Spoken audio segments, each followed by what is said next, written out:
तो जैसे हम लोगों ने अभी इससे पहले डिस्कस किया था chemical reactivity of halo alkanes, जहां पर आपने पहले देखा कि जो कार्बन और जो हेलोजन बॉन्ड है उसकी पोलैरिटी हम लोगों ने चेक करी थी और उसके बाद आपको सारी रिएक्शंस पढ़ाई गई थी। अब सेम चीज यहाँ पर होगी कि अब जो आपके पास केमिकल रिएक्टिविटी है वो चेक होगी, लेकिन हेलो एल्केन्स में नहीं। अगला टॉपिक हमारे पास किसमें, इसमें हेलो अरीन्स में।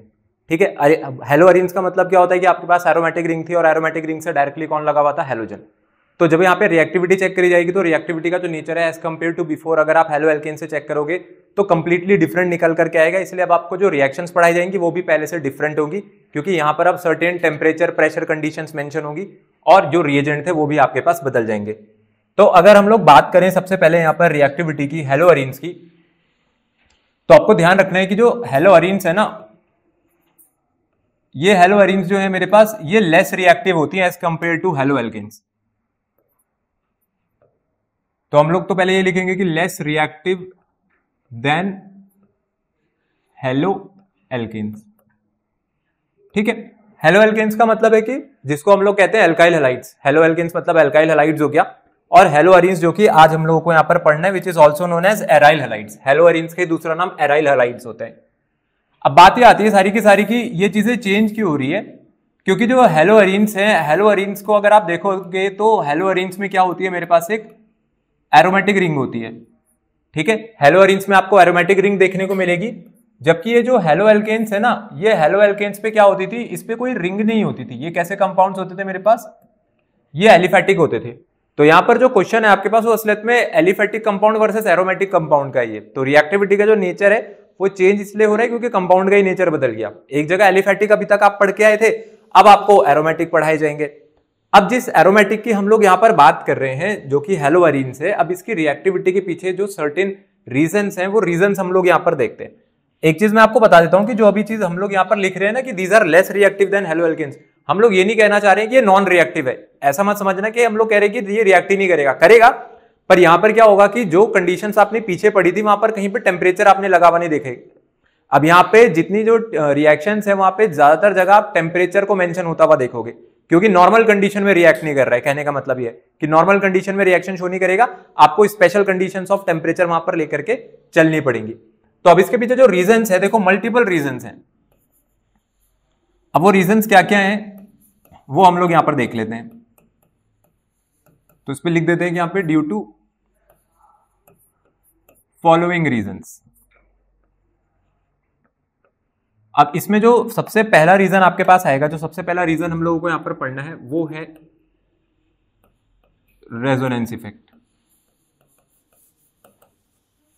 ठीक है, सबसे पहला जो इफेक्ट हम लोग यहां पर देखने जा रहे हैं वो है आपके पास रेजोनेंस इफेक्ट। देखो रेजोनेंस इफेक्ट क्या है, आपके पास जो भी एराइल हैलाइड आप लेकर के आओगे या हेलो अरीन लेकर के आओगे, ऑब्वियसली बात है कि इसके ऊपर आपके पास हेलोजन लगी हुई होगी। ठीक है, ये मेरे पास फिनाइल रिंग है और फिनाइल रिंग के ऊपर क्या लगी हुई है, हेलोजन यहाँ पे लगी हुई है। हेलोजन के पास टोटल कितने लोन पेयर होते हैं, सबसे पहली बात तो आपको पता होना चाहिए लोन पेयर कभी बना हुआ नहीं आएगा। आपको खुद से ध्यान रहना चाहिए भाई, जहां भी नाइट्रोजन ऑक्सीजन या हेलोजन दिख जाए तो आपके दिमाग में सबसे पहले जो चीज आनी चाहिए वो होता है अपने पास लोन पेयर। तो हेलोजन के पास टोटल कितने लोन पेयर होते हैं, यहाँ पे 3 लोन पेयर होते हैं।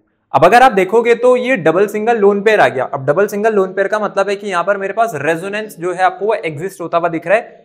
तो जो लोन पेयर आपको हेलोजन के ऊपर दिख रही है वो असलियत में हेलोजन के ऊपर है नहीं, अब वो इस पूरे पाई सिस्टम में कॉन्जुगेट हो जाएगी। अब इसकी कॉन्जुगेशन कैसे दिखाते थे, अगर आप देखोगे तो जो ये लोन पेयर है, लोन पेयर का मतलब होता है इलेक्ट्रॉन डेंसिटी, या फिर आप अभी ऐसा समझो कि नेगेटिव चार्ज है। तो मेरे पास अब हम लोग के ये जो पाई बॉन्ड था, अब हम लोगों को क्या करना है, यहाँ पर पाई बॉन्ड तोड़नी है। तो ये वाला जो बॉन्ड पेयर है, जब ये वाला बॉन्ड पेयर शिफ्ट लेगा तो वो इस वाले कार्बन की तरफ शिफ्ट लेगा, मतलब मैं इस बॉन्ड को इस तरफ घुमा रहा हूं, इस तरफ तोड़ रहा हूं, तो यहां पे कैसा चार्ज अराइज होगा, डेल्टा नेगेटिव, और यहां पर कैसा चार्ज होगा इस कार्बन पे, डेल्टा पॉजिटिव। अब ये डेल्टा पॉजिटिव का मतलब है कार्बन इलेक्ट्रॉन डेफिशिएंट हो गई। अगर ये कार्बन इलेक्ट्रॉन डेफिशिएंट हो गई तो ये हेलोजन कहेगा कि भाई एक काम करो, मेरा लोन पेयर रख लो यहां पर ऐसा बॉन्ड पेयर। ठीक है, क्यों, क्योंकि तुम्हारे पास जो इलेक्ट्रॉन है उसकी कमी हो रखी है।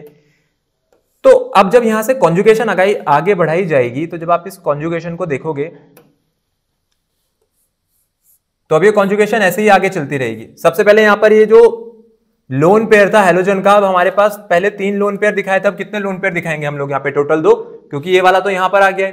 तो ये कैसा बॉन्ड बन गया अपने पास, डबल बॉन्ड। फिर यहाँ पे लास्ट टाइम कैसा चार्ज छोड़ा था आपने, यहाँ पे नेगेटिव चार्ज छोड़ा हुआ, और ये डबल बॉन्ड यहाँ पर अभी हम लोग एज इट इज बना देते हैं। तो कार्बन जो होता है वो जनरली आपके पास कितने बॉन्ड बनाता हुआ दिखता है आपको, टोटल 4 बॉन्ड बनाता है, पर यहां पर कार्बन के टोटल कितने बॉन्ड हो गए हैं अब कितने बॉन्ड हो रखे हैं यहां पे? 4 ही हैं, ठीक है। पहले भी 4 थे, अभी भी 4 है, पर कोई एक ऐसा है जिसने यहां पर एक से ज्यादा बॉन्ड बना लिया, और वो कौन है? आपकी हेलोजन। तो हेलोजन पे कैसा चार्ज दिखाएंगे हम लोग? यहां पर एक पॉजिटिव चार्ज दिखाएंगे, ठीक है। क्यों? क्योंकि हेलोजन कितने बॉन्ड बनाता है? जो इस पे हैलाइड लगी हुई है अपने पास, ये सिंगल बॉन्ड बनाता है, इसने 2 बॉन्ड बना रखे, तो आप यहां पर कैसा चार्ज दिखाओगे अपने पास? पॉजिटिव। या आप ऐसा कह दो कि इसकी तरफ से क्योंकि इलेक्ट्रॉन की डोनेशन हुई है। अब जो मेरे पास ये वाला जो डबल बॉन्ड है, जो कि यहां पे रिंग में था, अब इसकी बारी आएगी टूटने की, तो फिर आप इसको तोड़ करके दिखाओ। यहां पे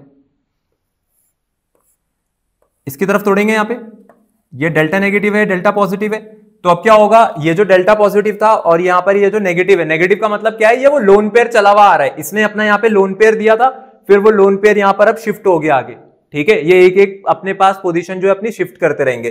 तो जो लोन पेयर अभी आपका यहां पर रखा हुआ है, नेगेटिव चार्ज का मतलब है ये वही लोन पेयर है जो हेलोजन की वजह से आया है। अब ये क्या होगा? अब ये इसके साथ लग जाएगा, और जब ये इसके साथ लगेगा तो अब इन दोनों के बीच में कैसा बॉन्ड आ जाएगा? फिर एक, अब यहां पर एक डबल बॉन्ड बन गया हमारे पास। तो ये रहा आपके पास डबल बॉन्ड, ये तो पहले से ही था, अब ये नेगेटिव और पॉजिटिव के बीच में यहां पर आपके पास ये वाला बॉन्ड यहां पर लग गया, ठीक है। मतलब ये जो नेगेटिव चार्ज था वो यहां पर आ जाएगा। तो अब मेरे पास ये वाली पोजीशन हो गई उस नेगेटिव चार्ज की, उस लोन पेयर की, एक एक पोजीशन आगे बढ़ता हुआ जा रहा है। तो आपके पास समझने के 2 तरीके होते हैं, मैंने पहले भी बोला, या तो आप इसको चार्ज की तरीके से समझ लो, या लोन पेयर की, कि भाई लोन पेयर जो है वो कॉन्जुगेट हो रहा है इस पाई सिस्टम में, या फिर आप नेगेटिव पॉजिटिव में बॉन्ड बनाते हुए चलना। अब अगला बॉन्ड हमें बहुत सिंपली पता है कि भाई मेरे को अगला बॉन्ड इस तरफ तोड़ना है, तो यहाँ पे डेल्टा नेगेटिव चार्ज आएगा और यहाँ पे कैसा चार्ज आएगा? Delta positive. अब पॉजिटिव नेगेटिव के बीच में फिर से क्या बन जाएगा आपके पास? एक डबल बॉन्ड। फिर आप यहाँ पे एक और बॉन्ड दिखाओगे बना करके, और जो नेगेटिव चार्ज था वो अब आपका यहां पर रखा हुआ है, ठीक है। बाकी हेलोजन यहीं पर है, ये डबल बॉन्डेड हेलोजन है जिसने अपने पास यहाँ पे 2 लोन पेयर बचा रखे, और हाँ पॉजिटिव चार्ज भी है, होल्ड करेगी, ठीक है। अब यहां पर पहुंच गया आपका नेगेटिव चार्ज, और एक डबल बॉन्ड यहां पर था। अब लास्ट स्टेप में क्या होता था? लास्ट स्टेप में ये होगा कि भाई ये जो लोन पेयर पूरा घूमता हुआ यहां तक पहुंच चुका है, इसका नेगेटिव चार्ज मतलब है जो लोन पेयर आपका हेलोजन ने यहां से यहां तक चलाया है, आखिरी में क्या होगा? ये इसको वापस मिल जाएगा। और वो कैसे वापस मिलता था? आप कहते थे कि नहीं भाई ये जो बॉन्ड पेयर आपने लगाया इसको वापस रख लो अपने पास, तो ऑब्वियसली बात है यहाँ पे डेल्टा पॉजिटिव चार्ज इंड्यूस हुआ होगा, क्योंकि अब मैं बॉन्ड पेयर वापस तोड़ रहा हूं। तो कार्बन तक जब ये वापस पहुंचेगा तो आपने जहां से शुरू किया था आप वापस वहीं पहुंच जाओगे, ठीक है। अब ये नेगेटिव है पॉजिटिव है, बन गया डबल बॉन्ड, हेलोजन ने अपना लोन पेयर वापस बुला लिया है, तो हेलोजन के पास अब टोटल कितने लोन पेयर हो गए? वापस से 3 लोन पेयर हो गए, ठीक है। ये जो यहां पर बॉन्ड पेयर था ना, बॉन्ड पेयर का मतलब 2 इलेक्ट्रॉन थे, वापस चले गए हेलोजन को लोग। तो फाइनली होता क्या है कि पहली वाली स्ट्रक्चर और लास्ट वाली स्ट्रक्चर में एक ही चीज है, वो है मेरे पास ये जो डबल बॉन्ड की पोजीशन थी, डबल बॉन्ड की पोजीशन आपके पास ऑल्टरनेट हो गई है, ठीक है। एक एक पोजीशन आगे शिफ्ट हो गया है, तो इसको हम लोग कहते हैं, क्या चीज कहेंगे बताओ? इसको हम लोग कहते हैं अपने पास रेजोनेंस स्टेबलाइजेशन। अब ये रेजोनेंस स्टेबलाइजेशन किसकी है? हेलोजन के ऊपर प्रेजेंट लोन पेयर की। अब कोई आपको कहे कि मेरे को तो एक फाइनल स्ट्रक्चर बताओ, फाइनल स्ट्रक्चर का मतलब है कि इतनी सारी स्ट्रक्चर से मेरे को नहीं समझ आ रहा है कि हमें क्या करो, हमें आप एक फाइनल स्ट्रक्चर बताओ जिससे कि हम लोग इस मॉलिक्यूल को समझ सकें। तो वहां पर फिर आपको क्या बनाना पड़ेगा? वहां पर आपको बनाना पड़ेगा ये जो हेलोजन था और कार्बन है, इसके बीच में क्या एग्जिस्ट कर रहा है? एक पार्शियल डबल बॉन्ड कैरेक्टर, ठीक है। कार्बन और हेलोजन के बीच में क्या एग्जिस्ट कर रहा है? हमारे पास एक पार्शियल डबल बॉन्ड कैरेक्टर है, तो इसको हम लोग कहते हैं पार्शियल डबल बॉन्ड कैरेक्टर। अच्छा, पार्शियल वर्ड क्यों यूज करते हैं यहां पर? क्या रीजन है कि हम लोग यहां पर पार्शियल वर्ड का यूज कर रहे हैं? पार्शियल क्यों यूज किया? क्योंकि वो परमानेंट डबल बॉन्ड नहीं है। परमानेंट डबल बॉन्ड होता तो जैसा था आपके पास मॉलिक्यूल, उसमें शुरू से ही डबल बॉन्ड बनता तो आखिरी तक डबल बॉन्ड रहता, लेकिन ऐसा नहीं है। ये डबल बॉन्ड क्यों अराइज हुआ था आपके पास? रेजोनेंस इफेक्ट के कारण वो डबल बॉन्ड बन रहे हैं। तो वो पार्शियल डबल बॉन्ड कैरेक्टर जो है कार्बन हेलोजन बॉन्ड का, इसके कारण क्या हो रहा है कि जो बॉन्ड आपको सिंगल लग रहा था ना, वो बॉन्ड सिंगल है नहीं असलियत में। वो बॉन्ड कैसा है आपके पास? जब आप वहां पे पहुंचोगे तो आपको दिखेगा कि यहाँ पे कार्बन और हेलोजन के बीच में क्या लगा हुआ है? एक डबल बॉन्ड लगा हुआ है। और ये पार्शियल डबल बॉन्ड कैरेक्टर क्यों आया है? ड्यू टू रेजोनेंस, ठीक है। किसकी वजह से आ रहा है अपने पास ये पार्शियल डबल बॉन्ड कैरेक्टर? यहां पर रेजोनेंस के कारण। अगर रेजोनेंस नहीं होती तो ये पार्शियल डबल बॉन्ड कैरेक्टर भी नहीं होता।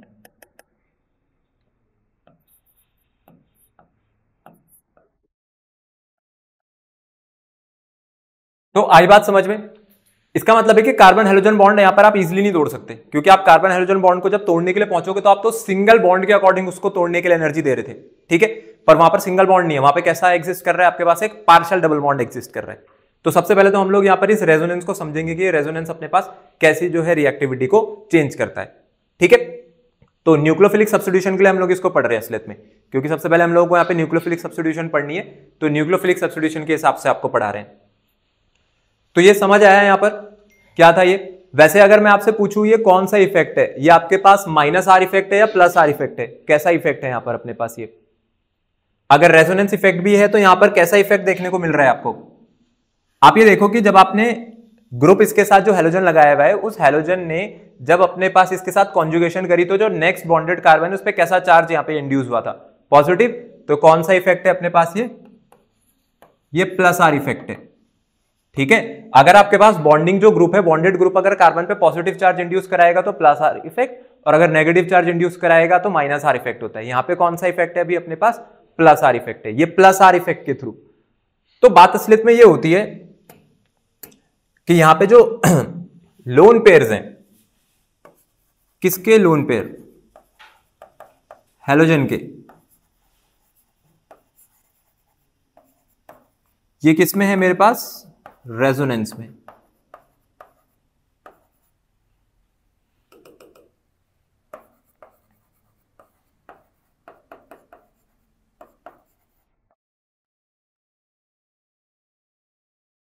With the pi system of phenyl ring. ठीक है, अपनी ये जो फिनाइल रिंग है, फिनाइल रिंग का जो पाई सिस्टम है उसके साथ लोन पेयर किस में आ गए हैं, रेजोनेंस में आ गए। रेजोनेंस भी आप कह सकते हो, या फिर एक वर्ड और यूज कर सकते हैं हम लोग, रेजोनेंस, और कॉन्जुगेशन भी लिखा हुआ होता है इसे कि वो कॉन्जुगेशन में है।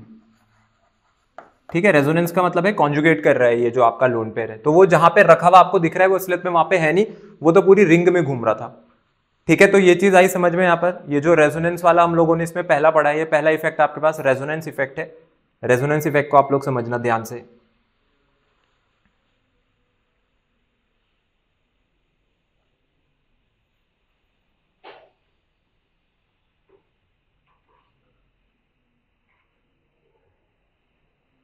जब भी आपके पास क्वेश्चन की फॉर्म में अगर ये आएगी ये चीज लिखने को कि हेलो रिंग्स की रिएक्टिविटी कम क्यों होती है, आप सिर्फ दो चीजें लिखो।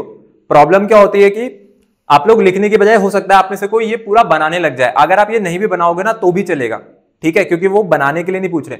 वहां पे अब सब्जेक्टिव क्वेश्चन हो सकता है 1 नंबर में आया, 2 नंबर में आया, हमें भी नहीं पता है कि अगर आपके पास ऐसा कोई क्वेश्चन आता है तो आपको क्या करना है, आपको बस दो चीजें लिखनी है। आपको लिखना है कि एक दो अपने पास जो कार्बन हेलोजन बॉन्ड है उसके पास क्या है, पार्शियल डबल बॉन्ड कैरेक्टर, और दूसरी चीज क्या लिखनी है कि the lone pairs on halogen is in conjugation with the phenyl ring. अगर आप इतना लिख दे तो आपको टीचर पूरे मार्क्स दे देगा।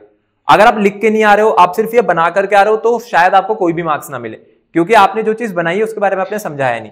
तो बहुत जरूरी होता है कि जो कीवर्ड्स हैं, जो की टर्म्स हैं, वो आपके आंसर में जरूर प्रेजेंट होनी चाहिए, जैसे कि पार्शियल डबल बॉन्ड कैरेक्टर, और दूसरा है मेरे पास यहाँ पर लोन पेयर्स की कॉन्जुगेशन रिंग के अंदर। ये दोनों चीजें आपके आंसर को कंप्लीट करेंगी।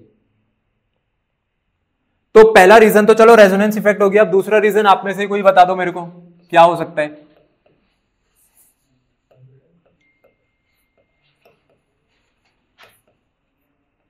जो दूसरा रीजन है वो है आपके पास हाइब्रिड स्टेट ऑफ कार्बन। अब ये hybrid state of carbon reason कैसे है, क्या फर्क है बताओ दोनों की हाइब्रिडाइजेशन में।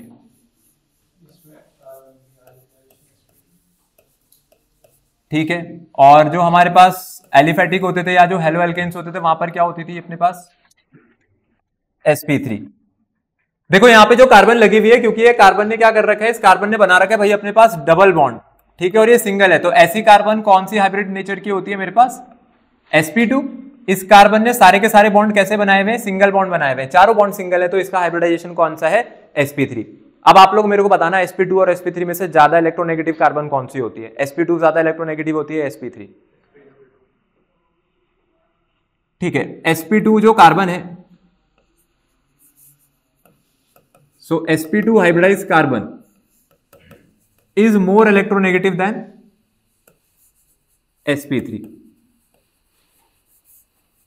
अब इससे हुआ क्या होगा,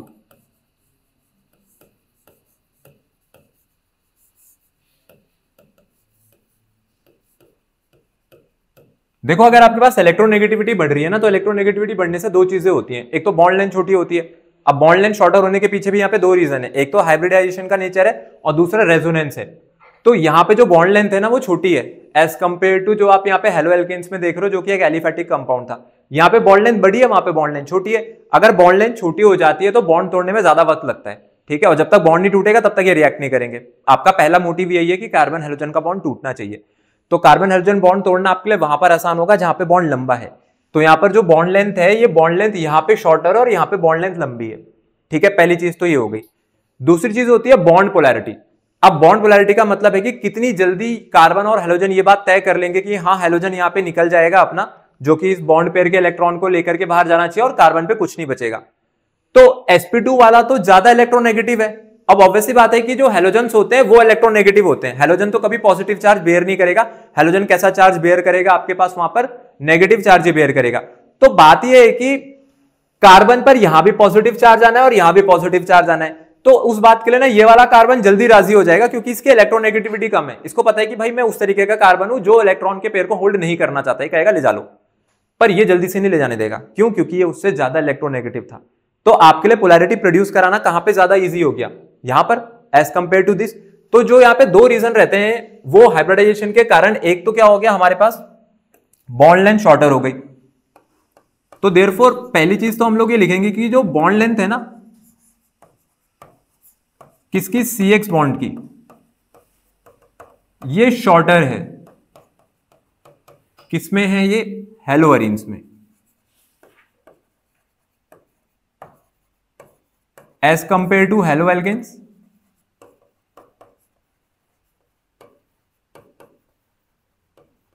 और आपके पास जो बॉन्ड डिसोसिएशन एंथैल्पी होती है, मतलब बॉन्ड तोड़ने के लिए जो एनर्जी दी जाती है, वो ध्यान रखना कि अपनी जो बॉन्ड लेंथ है उसके वो इनवर्सली प्रोपोर्शनल होता है, ठीक है। अगर बॉन्ड लेंथ कम हो जाएगी तो बॉन्ड डिसोसिएशन एंथैल्पी क्या लगेगी, ज्यादा लगेगी, ज्यादा एनर्जी लगेगी या ज्यादा वक्त लगेगा बॉन्ड को तोड़ने के लिए। तो पहला तो हम लोगों को ये चीज समझ आई कि ठीक है कि आपकी जो बॉन्ड लेंथ है वो शॉर्टर हो रही है। दूसरा मैंने आपको रीजन क्या बताया, इसी हाइब्रिड स्टेट से क्या हो रहा है, दूसरा रीजन। सेकंड चीज ये रहेगी कि आपके पास जो पोलैरिटी है ना, बॉन्ड की पोलैरिटी कहां पर ज्यादा है, हेलो एल्केन्स में। तो bond polarity of CX bond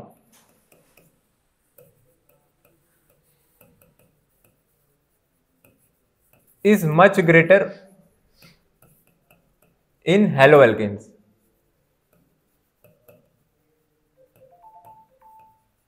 as compared to haloarenes.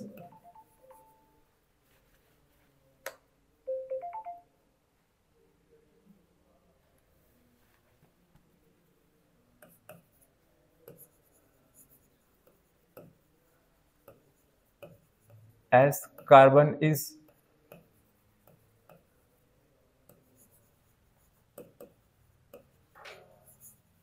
more electronegative in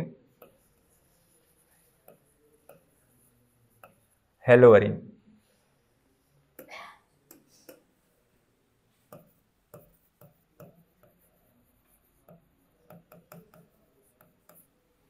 देखो यहां पर अपने पास जो थर्ड रीजन रहता है वो होती है इनस्टेबिलिटी ऑफ फिनाइल कार्बोकेटाइन।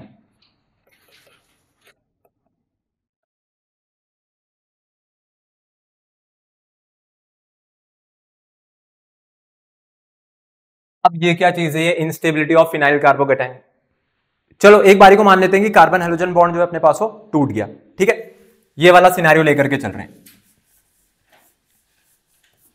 तो ये अपने पास जो फिनाइल रिंग थी और इसके साथ ये जो हैलोजन लगी हुई थी, हमने बोला कि ठीक है यहां से आप लोगों ने क्या बाहर निकाल दिया, हैलोजन बाहर निकाल दिया। तो कैसा चार्ज आएगा यहां पर, जिस कार्बन से हैलोजन गई है उस कार्बन पे कैसा चार्ज आ जाएगा अपने पास, पॉजिटिव चार्ज आएगा, ठीक है। यहां पे जो कार्बन है पॉजिटिव चार्ज बेयर करेगी, क्यों, क्योंकि हैलोजन कौन से चार्ज को लेकर के जाती है, नेगेटिव चार्ज को। एक बारी को मान लेते हैं कि चलो फिनाइल कार्बोकेटाइन अगर आपके पास बन गया, तो अब जरा इसकी स्टेबिलिटी चेक करते हैं। आप लोग मेरे को बताओ ये जो फिनाइल रिंग होती है, मैं अगर आपसे पूछूं जो बेंजीन रिंग होती थी, बेंजीन C6H6, बेंजीन कैसा कंपाउंड था, इसकी ज्योमेट्री कैसी थी बेंजीन की, कौन बताएगा मेरे को इसके बारे में। बेंजीन आपके पास कैसी होती थी, प्लेनर होती थी, ठीक है। बेंजीन आपके पास कैसा कंपाउंड है, प्लेनर कंपाउंड है। इसमें जो आप पाई बॉन्ड देख रहे हो ना, ये पाई बॉन्ड किसमें बना होता था, कार्बन की जो p ऑर्बिटल्स है, कार्बन की p ऑर्बिटल्स के बीच में है ये पाई बॉन्ड, ठीक है। तो अब जो पॉजिटिव चार्ज है वो पॉजिटिव चार्ज कौन होल्ड करेगा? पॉजिटिव चार्ज होल्ड करेंगे यहां पर वो पी ऑर्बिटल्स, ठीक है, क्योंकि कार्बन ही तो हुआ इलेक्ट्रॉन डेफिशिएंट। तो उसका जब अपने पास कार्बन पे पी ऑर्बिटल पे आप वो पॉजिटिव चार्ज देखोगे ना, तो ये पॉजिटिव चार्ज क्या आएगा? ये पी ऑर्बिटल्स के परपेंडिकुलर निकल करके आएगा। कुछ तो सोच रहे होंगे ये कैसी बातें हो रही हैं यहां पे। देखो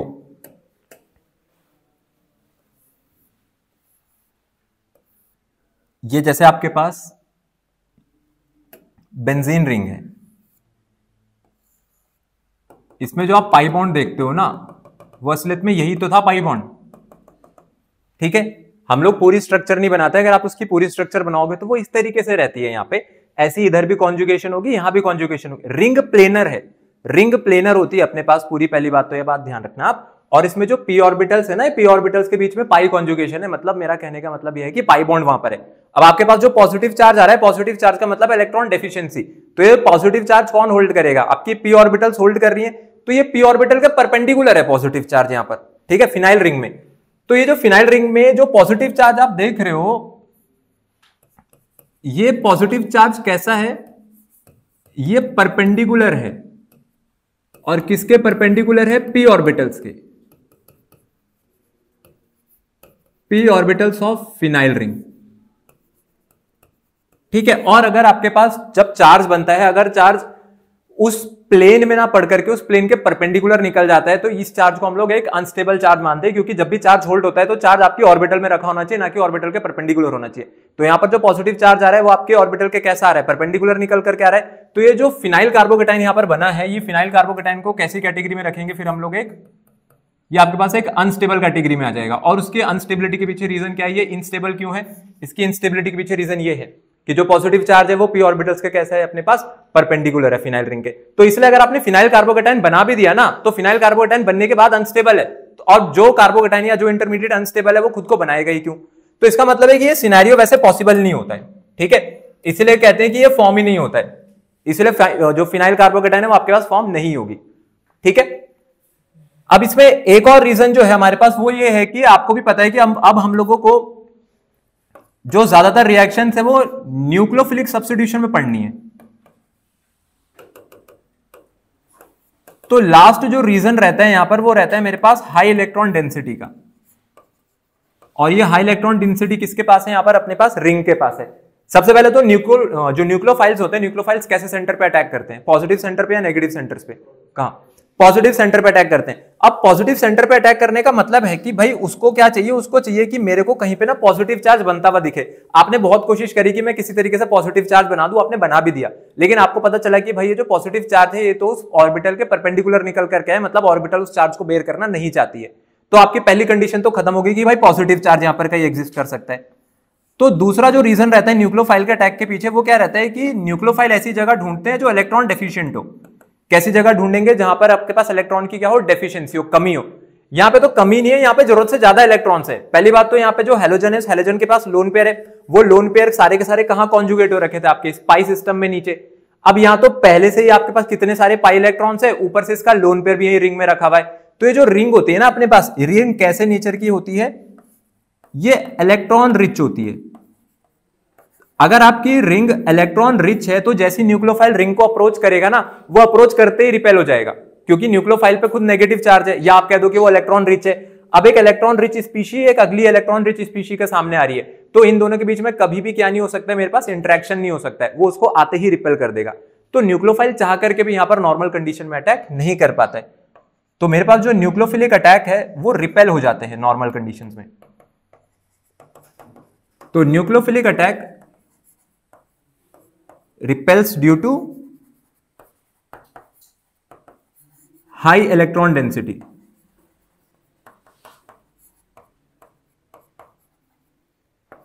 in the ring. आपके रिंग पे क्योंकि अच्छी खासी इलेक्ट्रॉन डेंसिटी, इसलिए न्यूक्लियोफाइल का अटैक वहां से हिंडर हो जाता है, या फिर आप कह दो रिपेल हो जाता है। दूसरा है जो हैलोजन है, हैलोजन के पास खुद भी क्या है यहां पर, इस पे भी भाई अच्छे खासे लोन पेयर रखे हुए, 3 लोन पेयर तो इस पे भी रखे हुए, तो वो यहां पे भी अटैक नहीं कर पाएगा किसी भी जगह पे। कार्बन हैलोजन बॉन्ड के तो वो आसपास भी नहीं आ पाता है। तो due to high electron density in the ring end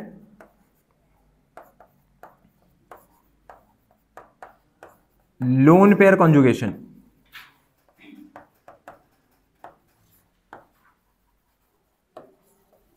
of halogen with the ring. ठीक है, रिंग के साथ जो इसकी लोन पे जो कॉन्जुगेट कर रहे हैं उसके कारण भी।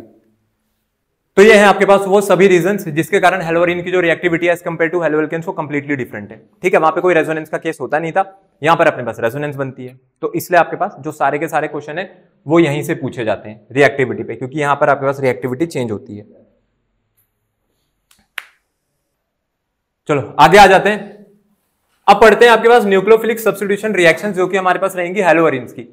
अब देखो हेलोअरीन्स की जो न्यूक्लियोफिलिक सब्स्टिट्यूशन रिएक्शन है, जैसा कि मैंने आपको बोला था कि ऐसा नहीं समझना है रिएक्ट नहीं करते हैं, रिएक्ट करेंगे बट नॉर्मल कंडीशन में रिएक्ट नहीं करेंगे। आपको क्या करना पड़ेगा, आपको सर्टेन कंडीशंस वहां पर मेंशन करनी पड़ेगी, जिसका अंदाजा अब आपको लग जाएगा। आप सबसे पहली रिएक्शन यहां पर देख सकते हो जिसमें कि अपने पास हो रही है फिनॉल की फॉर्मेशन। देखो एक क्लोरोबेंजीन था, क्लोरोबेंजीन की रिएक्शन हो रही है किसके साथ, सोडियम हाइड्रोक्साइड के साथ, जो कि आपका एक बेस है। लेकिन आप यहां पे देखोगे टेम्परेचर मेंशन हो रखा है। अब ये टेम्परेचर कितना है अपने पास यहां पर 623 केल्विन और 300 एटीएम का यहां पर प्रेशर रहता है। ठीक है, तो पहले पार्ट में तो क्या करता है, पहले पार्ट में यहां पर बनती है सोडियम फिनॉक्साइड आयन, जो आप इसको देख रहे हो ये अपने पास सोडियम फिनॉक्साइड आयन है, O नेगेटिव Na पॉजिटिव। तो ये जो सोडियम फिनॉक्साइड आयन बना है ये बाद में दोबारा से HCl के साथ रिएक्ट करके फिर फिनॉल बना देता है। ये हमारे पास फिनॉल की एक प्रिपरेशन भी होती है जिसको भी हम लोग आगे पढ़ेंगे और इसका नाम होता है डॉस प्रोसेस। यही आपके पास डॉस प्रोसेस के नाम से फिनॉल में आएगी अभी जब आपका अगला चैप्टर शुरू होगा। तो NaOH जो था, NaOH में अगर आप इसको देखोगे तो ये यहां पे न्यूक्लियोफाइल कौन है, OH नेगेटिव न्यूक्लियोफाइल है और Na पॉजिटिव जब मेरे पास बाहर निकलेगा तो हुआ क्या कि OH नेगेटिव यहां पे डायरेक्टली नहीं लगा। क्यों नहीं लग पाया डायरेक्ट, क्योंकि अभी हम लोग यहां पे पढ़ के आए कि नॉर्मल कंडीशन में रिएक्शन होती नहीं है, जैसा बिहेवियर आपने सोचा था वैसा नहीं करेंगे। जबकि एलिफेटिक में क्या होता था, एलिफेटिक में तो बहुत सिंपल था। एलिफेटिक में जो भी हम लोग पढ़ के आए थे हेलो एल्केन्स में, हम लोग KOH लगाते थे और वहां पे RCl रहता था और Cl हट जाता था, OH लग जाता था, बस इतना ही करना है। यहां पे ऐसा हो ही नहीं रहा है एक स्टेप में। सबसे बड़ी बात है कि वहां कोई टेम्परेचर प्रेशर नहीं था, यहां है 623 केल्विन का टेम्परेचर है, 300 एटीएम प्रेशर है, तो नॉर्मल कंडीशन में रिएक्शन नहीं हुई। पहले सोडियम फिनॉक्साइड आयन बना, उसके बाद आपने डाइल्यूटेड HCl डाला। अब डाइल्यूटेड HCl जब आया तो इस H पॉजिटिव ने Na पॉजिटिव को यहां पर रिप्लेस करा और फिर NaCl बाहर निकला और लास्ट में क्या बनी आपके पास, फिनॉल बनी। One of the most important reaction है, क्योंकि ये रिएक्शन बहुत ज्यादा पूछी जाती है, नाम से नहीं पूछी जाएगी आपसे, या तो कन्वर्जन की फॉर्म में पूछेंगे या कंप्लीट द फॉलोइंग रिएक्शन के फॉर्म में पूछेंगे। जितनी भाई एरोमेटिक रिएक्शन है वो सारी इंपॉर्टेंट होती है और जिसमें नाइट्रोजन आ गया वो तो मोस्ट इंपॉर्टेंट है। जैसे कि आपके पास ये अगली वाली जिसमें की हो रही है एनिलीन की फॉर्मेशन। अब एनिलीन जो है आपका, ये हमारे पास एक स्टैंडर्ड कंपाउंड है जिसमें आपकी एरोमेटिक रिंग से डायरेक्टली NH2 या फिर अमीनो ग्रुप लगा होता है, इसको हम लोग एनिलीन कहते हैं। तो कई बार एनिलीन बनाने को आ जाता है। अभी जो एनिलीन बन रहा है वो किससे बन रहा है आपका यहाँ पर, क्लोरोबेंजीन से। क्लोरोबेंजीन की रिएक्शन हुई अमोनिया के साथ, ये आपने यहाँ पर कॉपर का ऑक्साइड लिया हुआ है। देखो यहाँ पे भी टेम्परेचर और प्रेशर है, ये भी कोई नॉर्मल कंडीशन की रिएक्शन नहीं है। 475 केल्विन एंड 60 एटीएम प्रेशर। तो उसके बाद क्या हुआ, उसके बाद मेरे पास यहाँ पे ये जो अमीनो ग्रुप था, इस अमीनो ग्रुप की यहाँ पे सब्स्टिट्यूशन हुई तो एनिलीन बना, Cu2Cl2 बाहर निकला और उसके साथ साथ वहां पर वाटर भी ऐसा बाय प्रोडक्ट बाहर निकल गया। तो ये है आपके पास सेकंड रिएक्शन जहां पर एनिलीन फॉर्म होता है। One of the most important reaction, important है ये दोनों ही रिएक्शंस इंपॉर्टेंट है, पहली दो। फिर आगे अब यहां पर देखते हैं कि यह है साइनोबेंजीन की फॉर्मेशन। अब साइनोबेंजीन किससे फॉर्म हो रखा है, देखो यहां पे ब्रोमोबेंजीन ली, ब्रोमोबेंजीन की रिएक्शन कराई आपके पास यहां पर कॉपर साइनाइड के साथ, CuCN के साथ। अब CuCN को अगर देखेंगे तो CuCN में साइनाइड नेगेटिव क्या हो गया मेरे पास, ये आपका न्यूक्लियोफाइल हो गया। तो डायरेक्टली यहां पर Cn आया, Cn ने Br को बाहर निकाल दिया, तो न्यूक्लियोफिलिक सब्स्टिट्यूशन हो रहा है, Br नेगेटिव गया, Cn नेगेटिव लग गया। लेकिन देखो टेम्परेचर है यहाँ भी 475 केल्विन का टेम्परेचर है, पायरिडीन यूज कर रही है। अगर पायरिडीन यूज कर रहे हैं तो पायरिडीन का फॉर्मूला क्या होता है, पायरिडीन होती है आपके पास C5H5N, ये आपके पास पायरिडीन होती है। ठीक है, तो साइनोबेंजीन बन रही है, तो साइनोबेंजीन के साथ CuBr बाहर निकल रहा है। अभी जो नीचे कन्वर्जन रिएक्शन लिखी हुई है ना, देखो आपको ये कन्वर्जन रिएक्शन हमेशा ध्यान रखनी है। जो नीचे लिखा हुआ है ये साइनोबेंजीन से, ये 3 तरीके के कंपाउंड बने हुए। ज्यादातर टाइम जब कन्वर्जन का क्वेश्चन आता है तो कन्वर्जन के क्वेश्चन में जब नाइट्राइल्स होती है ना, नाइट्राइल्स से हम 3 अलग तरीके के कंपाउंड को यील्ड कर सकते हैं। सबसे पहला होता है अमाइड, एक होता है वहां पे कार्बोक्सिलिक एसिड और एक ये है मेरे पास अमाइन। ठीक है, और ये क्या है, ये आपके पास नाइट्राइल्स हैं। अभी ये जो नाइट्राइल है आपके पास एरोमेटिक नेचर का है, इसी का दूसरा नाम मेरे पास बेंजन नाइट्राइल भी होता है, जिसको हम साइनोबेंजीन कहते हैं। ये लिखा हुआ भी है यहाँ पे, ये बेंजो नाइट्राइल है जो। तो ये जो बेंजो नाइट्राइल है, बेंजो नाइट्राइल से आपने पहले क्या बनाया यहाँ पर, बेंजामाइड बनाया। ठीक है, तो नाइट्राइल्स का अगर अपने पास हाइड्रोलिसिस कर दे, HCl और उसके साथ एल्कलाइन H2O2 यूज कर रहे हैं, ये आपके पास हाइड्रोलिसिस करा रहे हैं, पार्शियल हाइड्रोलिसिस है और उससे क्या बन करके आ रही है, बेंजामाइड बन करके आ रही है। अगर आप इसी की डाइल्यूटेड HCl और NaOH के साथ रिएक्शन करते हो, जो भी हमने पीछे देखी थी, ठीक है, HCl और NaOH यूज हुआ था, बट उस पे हम लोगों ने हेलो एल्केन पे लगाया था। ये आपके पास साइनोबेंजीन है। साइनोबेंजीन के साथ अगर आप ये रिएजेंट यूज करोगे तो ये इसका हाइड्रोलिसिस कराएगा। ये पार्शियल है, कंप्लीट हाइड्रोलिसिस है। कार्बोक्सिलिक एसिड और लास्ट वाली जो रिएक्शन है वो मेरे पास एक रिडक्शन का टाइप है। नाइट्राइल्स के रिडक्शन पे अमाइंस बनती है, बात आप ध्यान रखना।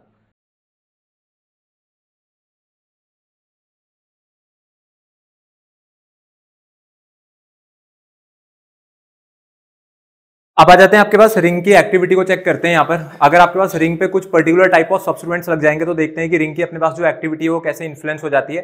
एक्टिविटी का मतलब है यहाँ पर रिएक्टिविटी।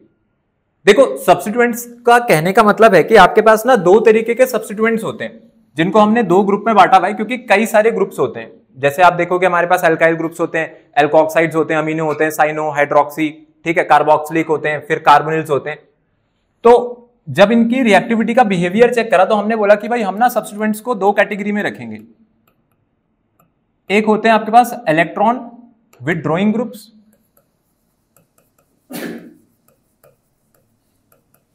और दूसरे कौन से होते हैं अपने पास, इलेक्ट्रॉन डोनेटिंग।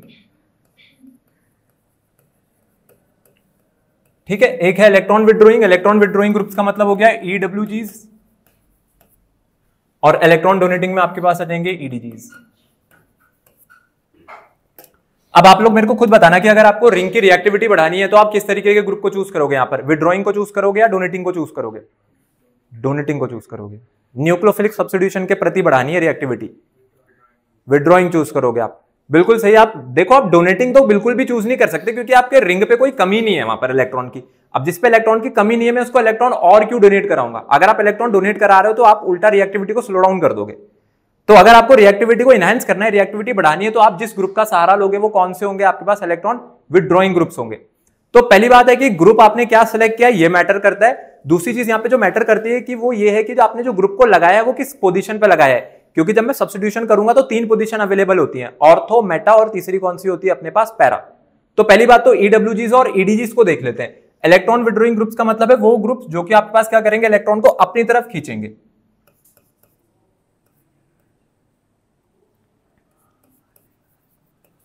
तो these are electron withdrawing in nature.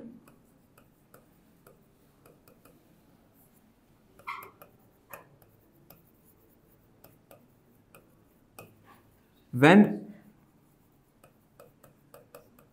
substituted in carbon chain. अगर आप इनको कार्बन चेन में लगा देते हो तो इलेक्ट्रॉन विथड्रॉइंग नेचर रखते हैं, और वैसे एक ऐसा नेचर रखते हैं अपने पास इलेक्ट्रॉन डोनेट करने का। तो ये इलेक्ट्रॉन डोनेटिंग हो गए नेचर में।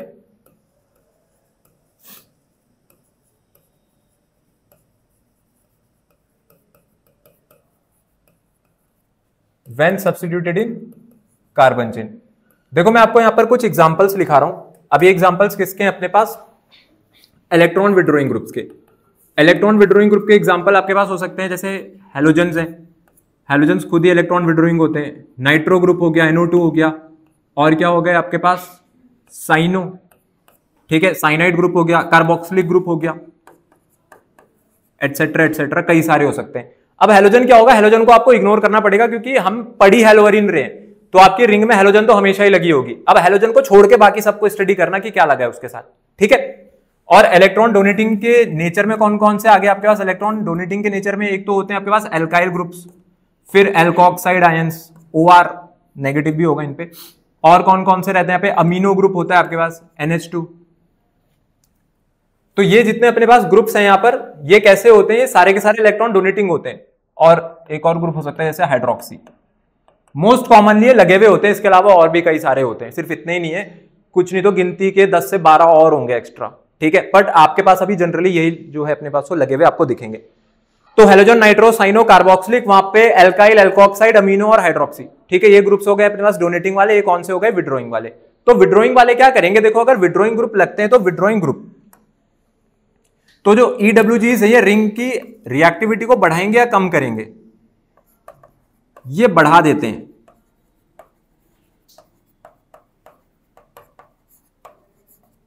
तो enhances reactivity of haloarenes towards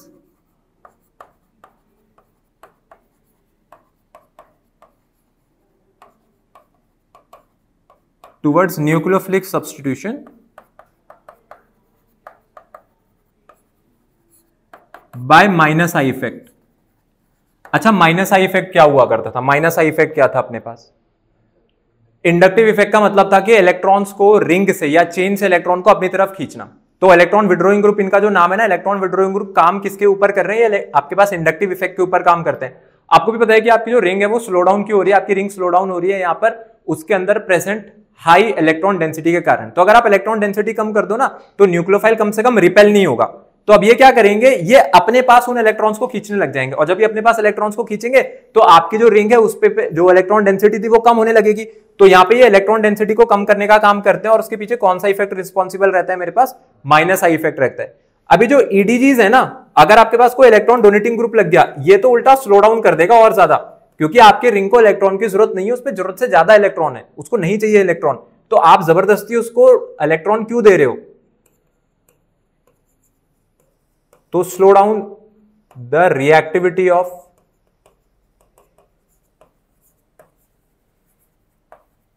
हैलोअरीन्स towards nucleophilic substitution bye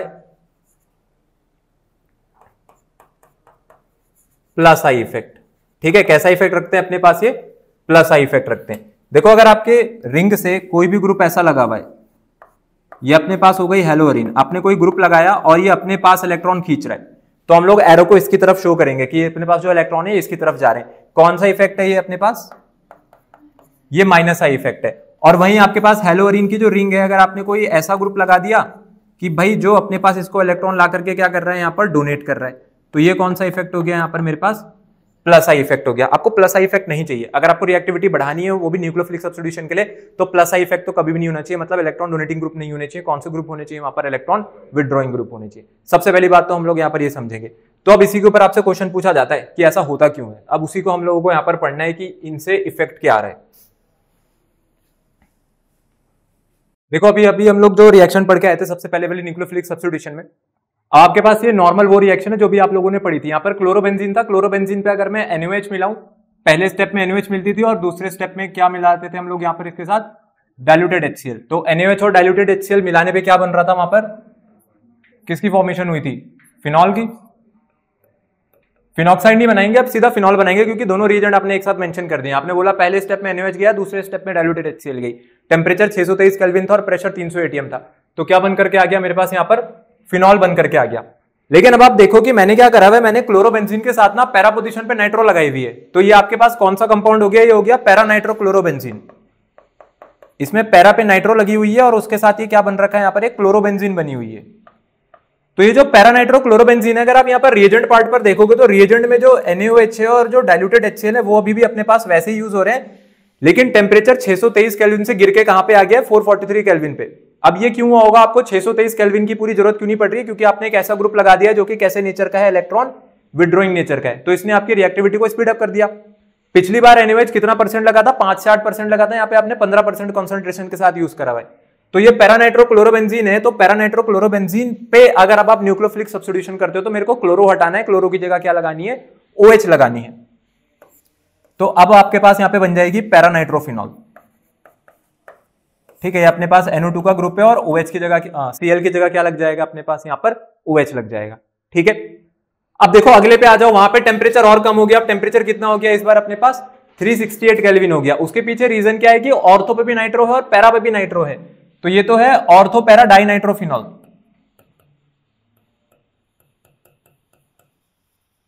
अरे डाइनाइट्रो क्लोरोबेंजीन। ऑर्थो पर भी नाइट्रो ग्रुप लगा हुआ है और पैरा पर भी नाइट्रो ग्रुप लगा हुआ है।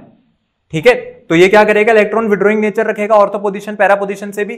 तो टेम्परेचर 623 से गिर करके वहां पर 443 गया था और अब उससे भी कम होकर के यहाँ पे 368 हो गया। 368 केल्विन का टेम्परेचर यहां पर आ गया।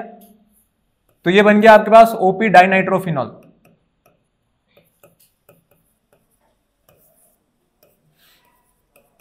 ये आपके पास ऑर्थो पैरा डाइनाइट्रोफिनॉल की फॉर्मेशन हो रही है।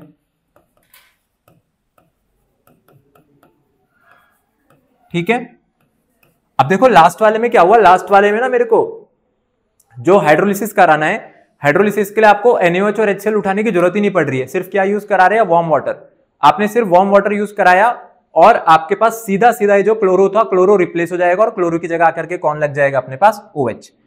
तो इसका हाइड्रोलिसिस तो नॉर्मल कंडीशन में ही हो गया, कोई खास टेम्परेचर प्रेशर की आपको जरूरत नहीं पड़ी। तो यहां से निकल करके आता है मेरे पास ये 2,4,6 try nitrophenol, one of the most important compound है, बहुत जगह इसकी आपसे प्रिपरेशन पूछी जाती है। अगर आप देखोगे तो सेकंड, फोर्थ और सिक्स पोजीशन तीनों पे ही क्या लगा हुआ है, नाइट्रो ग्रुप लगा हुआ है। तो इसका नाम क्या हो जाएगा, 2,4,6 ट्राई नाइट्रोफिनॉल। तो अगर अब कोई आपको ये ट्राई नाइट्रोफिनॉल बनाने को दे तो बना लोगे। क्या करना है आपको, यहां पर ये जो आपके पास 2,4,6 ट्राई नाइट्रो क्लोरोबेंजीन थी उस पर सिर्फ वार्म वाटर यूज करानी है और ये ट्राई नाइट्रोफिनॉल आपको यहां पर बना करके दे देगा 2,4,6 वाला। तो ये है आपके पास रिएक्टिविटी को हम लोग कैसे चेंज कर सकते हैं अगर उस पर इलेक्ट्रॉन विड्रॉइंग ग्रुप लगता है। तो खास बात क्या है कि आपने देखा होगा कि मैंने जो सब्स्टिट्यूएंट लगाया है ना, जहां पर भी या तो वो ऑर्थो पे लगी हुई है, पैरा पे लगी हुई है, मेटा पे नहीं लगी हुई है। मेटा का एक भी एग्जाम्पल नहीं है इसमें। और ऐसा इसलिए होता है क्योंकि अगर आप इलेक्ट्रॉन विड्रॉइंग ग्रुप को मेटा पे लगा देते हो ना, तो मेटा पे लगाने पे कोई खास फर्क आता नहीं है रिएक्टिविटी पे। हाँ ये है कि नॉर्मल से थोड़ा ज्यादा तेज हो जाती है, पर मेटा पे ना उल्टा ये एज अ रिंग डीएक्टिवेटर काम करता है। वो भी आप देखोगे कि ऐसा क्यों होता है। कर लो इसको, नोट कर लो, फिर ब्रेक ले लो थोड़ा सा, क्योंकि मैं भी नहीं चाहता कोई एक आधा शहीद हो जाए आज। अच्छा उसका वैसे एक नाम लिख लेना, इसी को हम लोग पिक्रिक एसिड कहते हैं। इसी का दूसरा नाम है आपके पास पिक्रिक एसिड। तो अभी हम लोगों ने पीछे जो रिएक्शन करी वहां पर आपने ध्यान दिया होगा कि जो आपका नाइट्रो ग्रुप लगा हुआ था, वो नाइट्रो ग्रुप को हम लोगों ने मेटा पे एक बार भी नहीं लगाया। कहां पे लगाया, या तो ऑर्थो पे लगाया हुआ है या पैरा पे लगाया हुआ है। तो आप पढ़ के देखते हैं कि ऑर्थो और पैरा पे जब नाइट्रो ग्रुप लग रहा है तो ये कर क्या रहा है। मेन चीज है कि आपको रीजन पता होना चाहिए इसने क्या किया वहां पे ऑर्थो और पैरा पे लगने पे, और मेटा पे भी लगा करके देखेंगे। और NO2 क्या है आपके पास, किसका एग्जाम्पल है, इलेक्ट्रॉन विड्रॉइंग ग्रुप का। तो सबसे पहला सिनेरियो लेकर के चल रहे हैं NO2 एट, चलो ऑर्थो पोजीशन पे लगाते हैं। देखो अब इस चीज को आप लोग यहां पे ध्यान से समझना।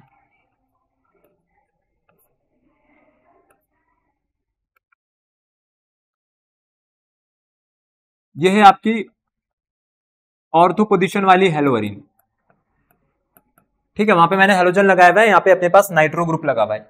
अभी जो NO2 होती है ना, आपको जाना पड़ेगा कि जो NO2 लगा हुआ है ये स्ट्रक्चर के हिसाब से अगर देखें तो स्ट्रक्चर के हिसाब से NO2 कैसे बनता है।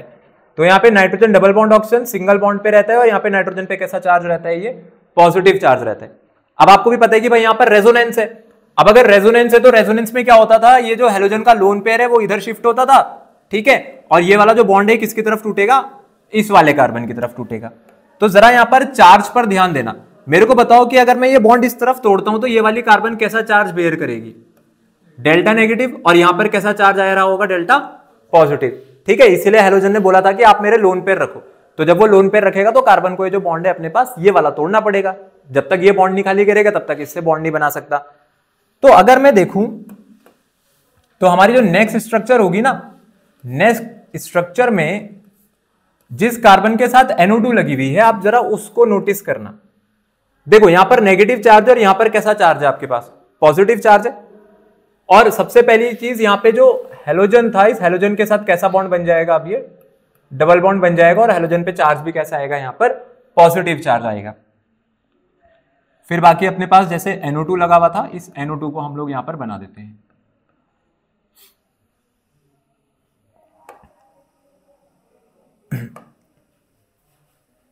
ये जो नेगेटिव चार्ज आया है इस कार्बन पे, इसके सामने आपने नाइट्रोजन लगा रही है, इस नाइट्रोजन पे कैसा चार्ज है, पॉजिटिव चार्ज है।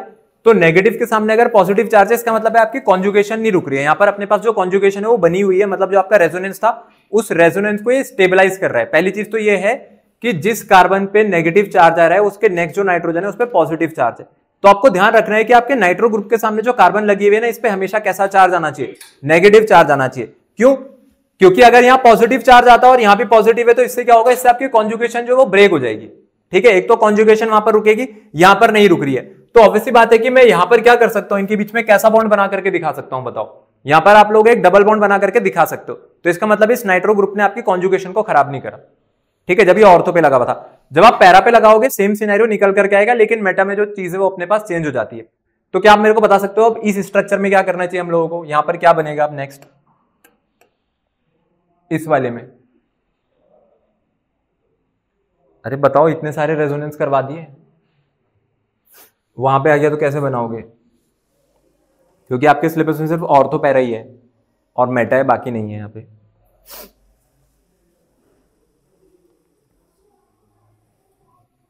अरे क्या करेंगे? अरे अभी तो मैंने बोला कि इसमें जो नेगेटिव चार्ज है और इसके सामने पॉजिटिव चार्ज रखा हुआ है, तो इनके बीच में क्या बन जाएगा? ये डबल बॉन्ड बन जाएगा, सिंपल। बस इतना ही तो करना है, बाकी नाइट्रोजन पे पॉजिटिव चार्ज तो हमें दिखाना ही पड़ेगा। तो अब आपका ये वाला बॉन्ड है, इस वाले बॉन्ड को बताओ किस तरफ तोड़ेंगे हम लोग? ये वाला बॉन्ड किस तरफ टूटेगा? ये यहां पर टूटेगा, ये डेल्टा नेगेटिव आएगा और यहां पे कैसा चार्ज आएगा अपने पास? ये डेल्टा पॉजिटिव आएगा। अभी जो कॉन्जुगेशन है चलती रहेगी, और कॉन्जुगेशन चलते रहने का मतलब ये था कि भाई इस वाले बॉन्ड को फिर आप वापस से तोड़ देना, ठीक है, इस तरफ को ऐसे।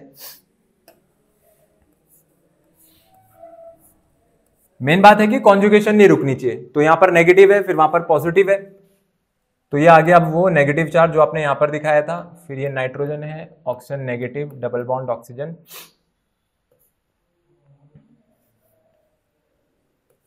ये बन गया आपका वो डबल बॉन्ड।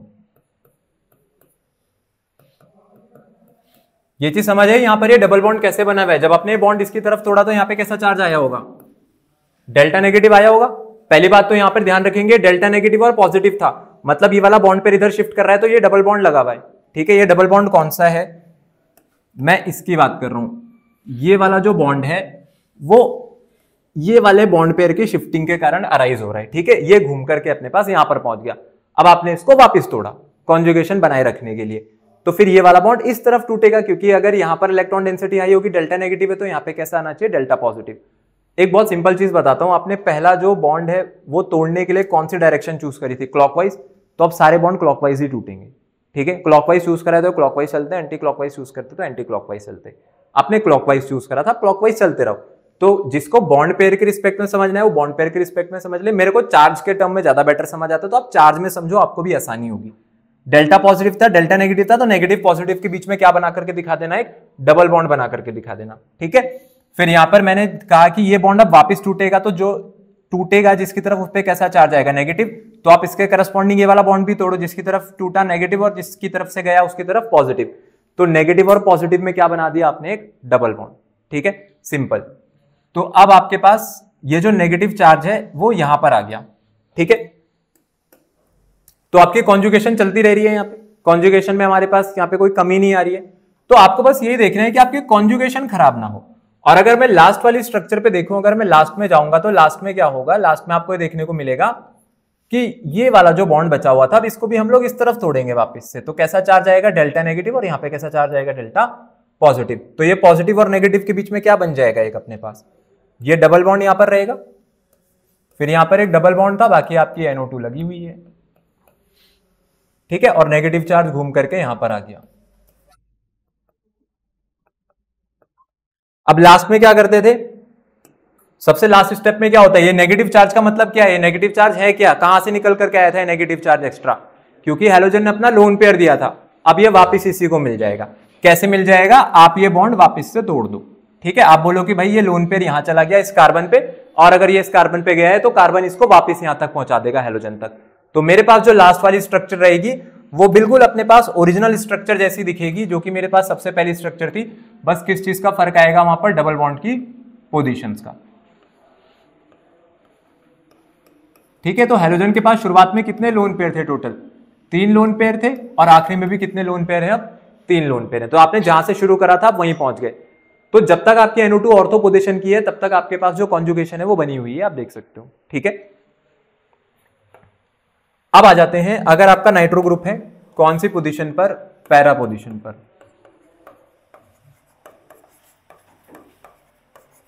देखो यहां पर ना अब मैं सारी स्ट्रक्चर्स नहीं बना रहा हूं पैरा वाली, या आप लोगों का होमवर्क है कि आप सारी खुद से बनाओगे, ठीक है। मैं इसमें समझा देता हूं शुरुआत में होगा क्या। आपको बस ये ध्यान रखना है कि नाइट्रोजन के ऊपर क्योंकि पॉजिटिव चार्ज है, तो नाइट्रोजन के सामने वाली कार्बन पे हमेशा कैसा चार्ज आना चाहिए? नेगेटिव। पॉजिटिव ना आ जाए बस गलती से भी। तो पैरा पोजीशन पे भी देखते हैं कि पैरा पोजीशन पे भी अपने पास चार्ज कैसा बनेगा। पॉजिटिव के सामने पॉजिटिव नहीं लाना है, नहीं तो आपकी कॉन्जुगेशन खराब हो जाएगी रिंग की, ठीक है, कॉन्जुगेशन रुक जाएगी। तो NO2 बस अपना माइनस आई इफेक्ट दिखा पाएगा, आर इफेक्ट नहीं दिखा पाएगा फिर वो। और आर इफेक्ट जो है वो एक स्ट्रॉन्ग इफेक्ट होता है।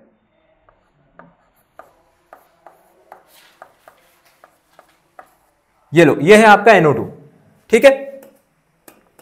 मैं एक ही डायग्राम से यहां पे आपको समझा देता हूं। ये अपने पास लोन पेयर यहां शिफ्ट होने की कोशिश करेंगे। अगर ये लोन पेयर यहां शिफ्ट हुए तो आप ये बॉन्ड तोड़ोगे, फिर इसकी तरफ कैसा चार्ज आएगा, यहाँ पे डेल्टा नेगेटिव, और यहाँ पे कैसा चार्ज आया होगा, डेल्टा पॉजिटिव, ठीक है। डेल्टा पॉजिटिव मतलब इलेक्ट्रॉन डेफिशिएंट हुआ था, तो इसने कहा कि भाई मेरा लोन पेयर रख लो। फिर वो लोन पेयर जब यहां गया तो वो इस बॉन्ड पेयर तक पहुंचा और फिर यहां पर निकल करके आ गया मेरे पास, ठीक है। ये है वो लोन पेयर, यहां पे ये पहुंच चुका है वो। अब इसके बाद वाली स्ट्रक्चर में क्या होगा बताओ। इसके बाद वाली स्ट्रक्चर में आप फिर से बॉन्ड तोड़ोगे, ठीक है, ये वाला बॉन्ड तोड़ेंगे हम लोग। अब ये नेगेटिव चार्ज है तो इसके सामने कैसा चार्ज लेके आओगे आप, पॉजिटिव। तो ये बॉन्ड मैं इसकी तरफ तो तोड़ूंगा, और अगर इसकी तरफ ये बॉन्ड टूटेगा तो यहां पे कैसा चार्ज आएगा, डेल्टा नेगेटिव, और यहां पे कैसा चार्ज आएगा, डेल्टा पॉजिटिव। तो देख लो आपके कॉन्जुगेशन बनी हुई है, नाइट्रोजन पॉजिटिव के सामने कार्बन नेगेटिव आ रहा है। तो यहां पे जो कार्बेनियन फॉर्म हो रहा है, उस कार्बेनियन को स्टेबलाइजेशन मिल रही है। किसके थ्रू मिल रही है ये स्टेबलाइजेशन, यहां पर आपके नाइट्रो ग्रुप के थ्रू। तो नाइट्रो ग्रुप इसको स्टेबलाइज कर रहा है, मेन बात।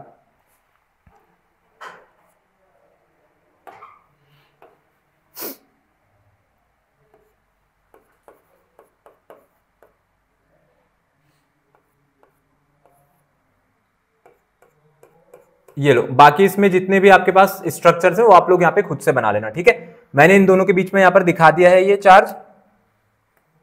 बाकी आप चाहो तो ये नाइट्रोजन का पॉजिटिव चार्ज, और यहां पर कैसा चार्ज यील्ड हुआ है अभी अपने पास, नेगेटिव चार्ज यील्ड हुआ है, ठीक है। तो इनके बीच में क्या दिखा देना, एक डबल बॉन्ड, ठीक है। इन दोनों के बीच में मैंने क्या दिखाया, एक डबल बॉन्ड। वैसे इन दोनों के बीच में क्या दिखाया हुआ है, एक ये डबल बॉन्ड दिखाया हुआ है। अब आपको वापस कॉन्जुगेशन जब बनानी होगी तो उसके लिए क्या करना है, इस बॉन्ड को वापस से अपने पास तोड़ देना, ठीक है, इस तरफ तोड़ देना। तो यहां पे कैसा चार्ज आएगा फिर, डेल्टा नेगेटिव। तो यहां पे कैसा चार्ज लाना पड़ेगा फिर हमको, इसके बाद कॉन्जुगेशन बनाई रखनी है तो डेल्टा पॉजिटिव, और यहां पे कैसा लाएंगे, डेल्टा नेगेटिव, ठीक है। इसके बाद की जो स्ट्रक्चर है वो खुद से बना लेना। हाँ, वो पार्शियल डबल बॉन्ड कैरेक्टर है वहां पे। कार्बन नाइट्रोजन बॉन्ड जो है उसके बीच में एक पार्शियल डबल बॉन्ड कैरेक्टर है, क्योंकि वो हमेशा एक परमानेंटली वहां पे एग्जिस्ट नहीं करेगा, सिर्फ उतनी देर के लिए जब तक आपका रेजोनेंस यहाँ पे काम कर रहा है। तो ये वाली चीज आई समझ में यहाँ पे, जो आपको बॉन्ड तोड़ना है सिखाया गया, बॉन्ड क्लीवेज है जो अपने पास। अब आते हैं उस चीज पर जहां पे आपके पास क्वेश्चन आता है कि मेटा पे क्यों नहीं लगा रहे हैं। अब जरा इसको मेटा पे लगा करके देखते हैं। तो थर्ड पार्ट में अब ये जो नाइट्रो ग्रुप है ये आपका पहुंच जाएगा मेटा पोजीशन पर।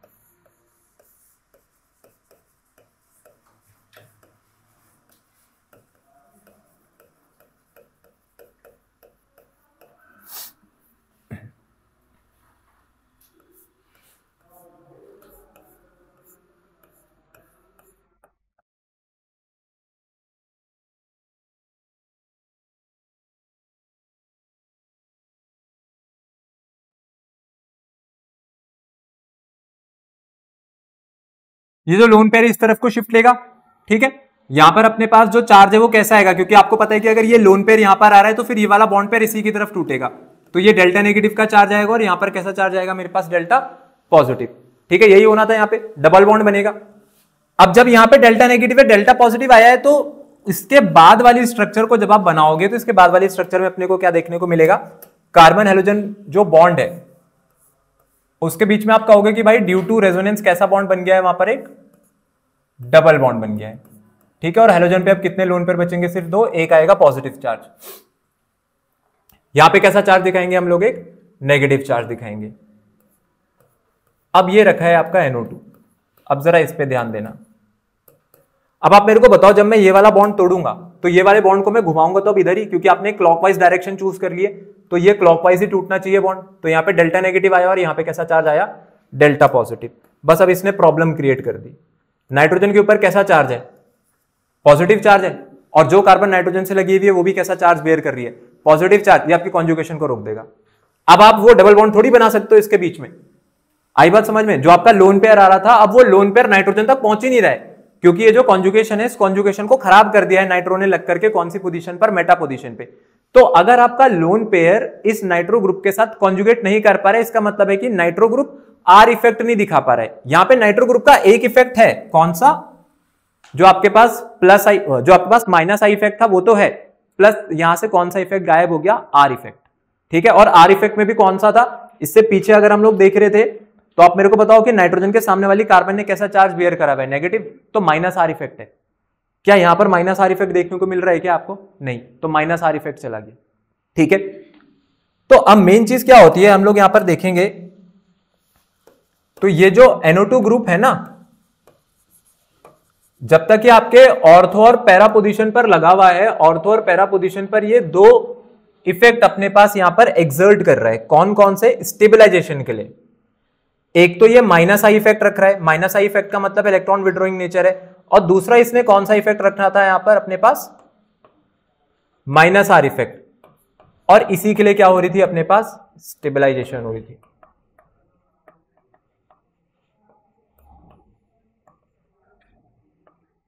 और स्टेबलाइजेशन भी हुई थी, और उसी के कारण आपकी जो रिंग की रिएक्टिविटी है वो भी क्या हो गई थी, बढ़ गई थी। ठीक है, माइनस आई इफेक्ट था, और दूसरा इफेक्ट कौन सा था, माइनस आर, क्योंकि नाइट्रोजन के सामने जो कार्बन लगी हुई है उसने कैसा चार्ज बेयर करा हुआ है अपने पास, नेगेटिव चार्ज। असलियत में कार्बेनियन की फॉर्मेशन हो रही है, किसकी फॉर्मेशन हो रही है, carbanion. Carbon with a negative charge is known as carbanion, similarly carbon with positive charge is known as carbocation. तो ये अपने पास क्या बन रहे हैं यहाँ पे, कार्बेनियन। तो आपका जो कार्बेनियन है ना, वो कार्बेनियन दो इफेक्ट से स्टेबलाइज है, एक तो माइनस आई इफेक्ट से स्टेबलाइज है, और दूसरा किससे स्टेबलाइज है, वो माइनस आर इफेक्ट से, क्योंकि भाई आपका जो नेगेटिव चार्ज है वो नाइट्रोजन के साथ यहां पर कॉन्जुगेट कर पा रहा है। ठीक है, तो ये जो स्टेबलाइजेशन की बात हो रही है ना, स्टेबलाइजेशन की बात किसकी हो रही है, कार्बेनियन की। कौन स्टेबलाइज हो रहा है आपके पास यहां पर, आपका कार्बेनियन, जो यहां पर फॉर्म हो रहा है। ठीक है, कार्बेनियन स्टेबलाइज हो रहे हैं। अब जब आपके पास ये मेटा पे लगा, तो मेटा पर क्या करा, आप मुझे बताना, अगर NO2 मेटा पर लग जाए तो ये कौन सा इफेक्ट इंड्यूस कर रहा है, माइनस आई इफेक्ट तो है। क्या यहां पर पिछली बार की तरह क्या माइनस आर इफेक्ट भी है क्या यहां पर, तो स्टेबलाइजेशन के लिए माइनस आई इफेक्ट तो है, लेकिन माइनस आर इफेक्ट यहां से चला गया। ठीक है, तो अब जो वो आपकी रिएक्टिविटी को बढ़ा रहा है सिर्फ एक ही इफेक्ट से बढ़ा रहा है, कौन सी इफेक्ट है वो अपने पास, सिर्फ माइनस आई इफेक्ट। अब आर इफेक्ट चला गया, इसलिए O और P वाले ज्यादा रिएक्टिव होते हैं as compare to the meta. तो आप यहां पे देख भी सकते हो, carbon which is bonded to nitrogen bears a positive charge which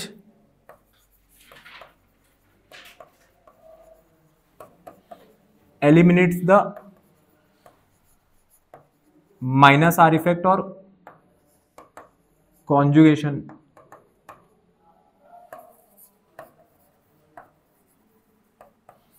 of the charge with NO2 group. ठीक है,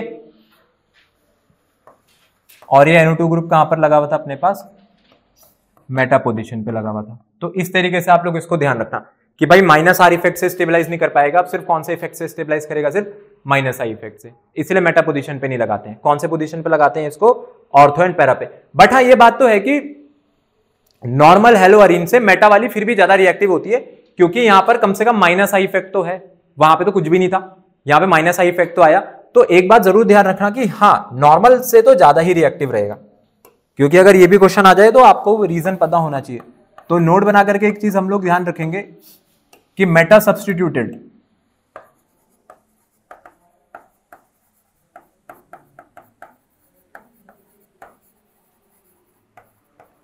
हेलोअरीन is still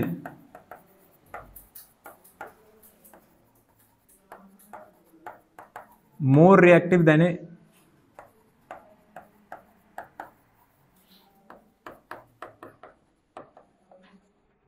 non substituted haloarene. ठीक है, अगर आपकी किसी हेलोअरीन पे कोई सब्स्टिट्यूशन नहीं हुई है तो उसके कंपैरिजन में मेटा सब्स्टिट्यूशन वाली तो फिर भी ज्यादा रिएक्टिव रहेगी। क्यों, क्योंकि मेटा सब्स्टिट्यूशन भी अगर आपके पास हुई है तो मेटा सब्स्टिट्यूशन को ध्यान रखना है कि मेटा सब्स्टिट्यूशन किसके साथ होनी चाहिए, एक इलेक्ट्रॉन विड्रॉइंग या इलेक्ट्रॉन डोनेटिंग, इलेक्ट्रॉन विड्रॉइंग के साथ, क्योंकि अगर इलेक्ट्रॉन विड्रॉइंग वहां पर आ रहा है तो इलेक्ट्रॉन विड्रॉइंग भले ही आपके पास माइनस आर इफेक्ट ना दिखाए, लेकिन उसने माइनस आई इफेक्ट तो जरूर रखा होगा। ठीक है, माइनस आर इफेक्ट नहीं रहा होगा, लेकिन कौन सा इफेक्ट रहा होगा वहां पर, माइनस आई इफेक्ट रहा होगा, तो उसके थ्रू तो वो स्टेबलाइज करके रिएक्टिविटी को बढ़ा ही देगा। आगे बात समझ में यहाँ पे, ये होता है अपने पास यहाँ पर रिएक्टिविटी का रीजन कि क्यों मेटा वाले जो है वो लीस्ट रिएक्टिव है।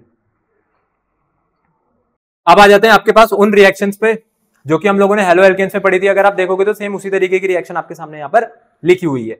सबसे पहले हम लोग यहाँ पर देखेंगे ये वाली जो रिएक्शन है, कौन मेरे को बताएगा इस रिएक्शन का नाम क्या था जिसमें मैग्नीशियम के साथ रिएक्ट कराते थे।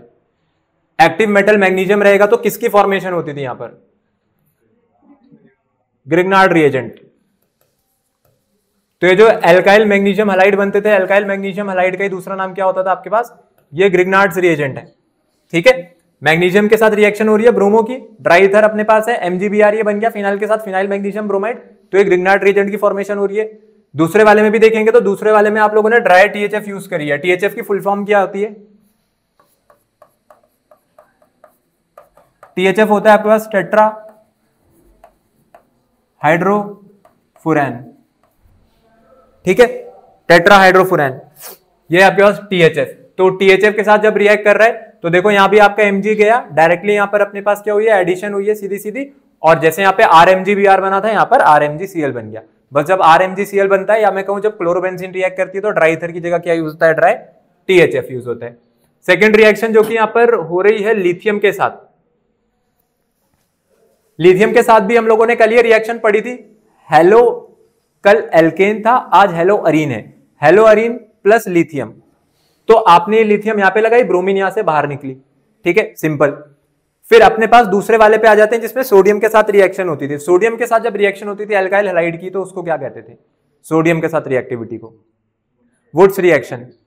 ठीक है, बस ध्यान रहे कि इसको वुड्स रिएक्शन नहीं कहते हैं। इसमें से पहली वाली जो है ना, ये पहला वाला है आपके पास वुड्स फिटिंग।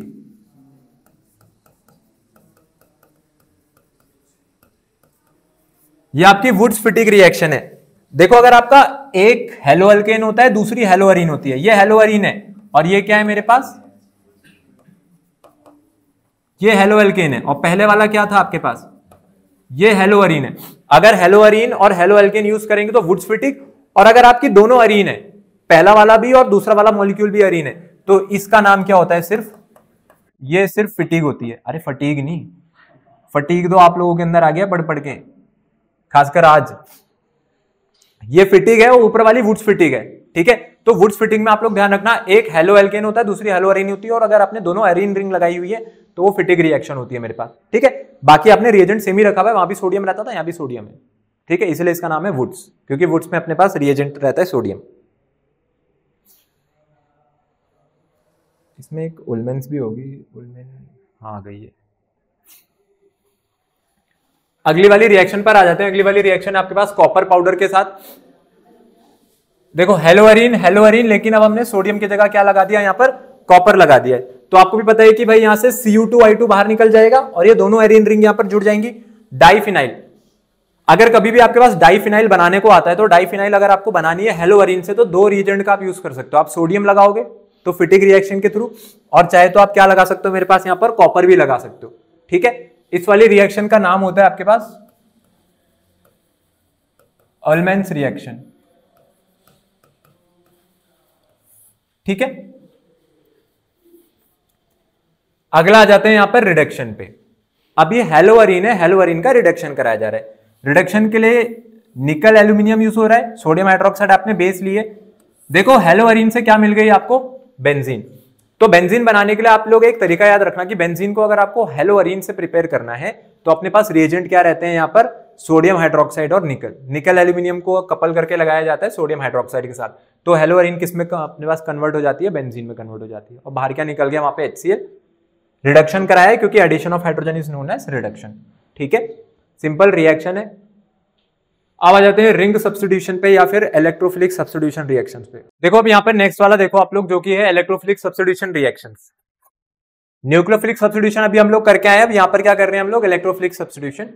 ये हम लोगों ने यहाँ पे हेलो अरीन बनाई है, मैंने इसके लिए हाइड्रोजन अलग से बाहर करके दिखा दिया, क्योंकि होता क्या है, जब इलेक्ट्रोफाइल अटैक करने आता है तो इलेक्ट्रोफाइल किसको सब्स्टिट्यूट करते हैं, आपकी हाइड्रोजन को। ठीक है, हाइड्रोजन हमेशा से ही लगी रहती है बट आपको दिखाते नहीं है, अब जरूरत पड़ेगी इसलिए यहां पर अपने को दिखाना पड़ रहा है। तो पहले तो मेरे को ये बताना कि जो इलेक्ट्रोफाइल्स होते हैं, इलेक्ट्रोफाइल्स पे कैसा चार्ज होता था। इलेक्ट्रोफाइल्स या तो आपको पॉजिटिव चार्ज बेयर करते हुए दिखेंगे, और इन्हीं का दूसरा नाम क्या होता है, ये कैसी स्पीशी होती है मेरे पास, ये इलेक्ट्रॉन डेफिशिएंट स्पीशीज होती है। अगर कोई इलेक्ट्रॉन डेफिशिएंट है तो वो कैसे सेंटर पे अटैक करेगा, बिल्कुल सही, वो आपके कैसे सेंटर पे अटैक करेगा, इलेक्ट्रॉन रिच। तो हम लोग लिख सकते हैं कि attacks on electron rich centres, electron rich centres या फिर नेगेटिवली चार्ज्ड सेंटर्स। ठीक है, ऐसे सेंटर्स जिनके ऊपर कैसा चार्ज है अपने पास, नेगेटिव चार्ज है, या फिर आप कह दो कि जहां पर अपने पास क्या है, इलेक्ट्रॉन डेंसिटी आई है। तो ये रिंग तो सबसे फेवरेबल जगह है किसके लिए, इलेक्ट्रोफाइल के लिए अटैक के लिए, क्योंकि रिंग में तो अच्छी खासी इलेक्ट्रॉन डेंसिटी है, इसलिए यहां पर इलेक्ट्रोफिलिक सब्स्टिट्यूशन आपके पास इजीली हो जाता है। क्यों हो जाता है, उसके पीछे दो रीजन है। पहला रीजन तो क्या है कि आपको पता है कि भाई रेजोनेंस तो हमारे पास कहीं नहीं जाएगा, ये तो अभी भी यही है। अगर मैं इसका लोन पेयर इधर शिफ्ट करूंगा तो ऑब्वियस सी बात है कि जब ये इधर शिफ्ट होगा तो फिर ये वाले बॉन्ड को इधर टूटना पड़ेगा।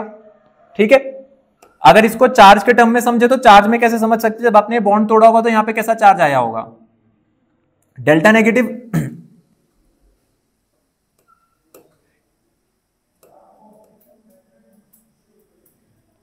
जब आपने बॉन्ड तोड़ा होगा तो यहां पे कैसा चार्ज आएगा, डेल्टा नेगेटिव, और यहां पे कैसा चार्ज आया होगा, डेल्टा पॉजिटिव। तो ये जो लोन पेयर है ये इस कार्बन की तरफ अपने पास शिफ्ट ले लेंगे।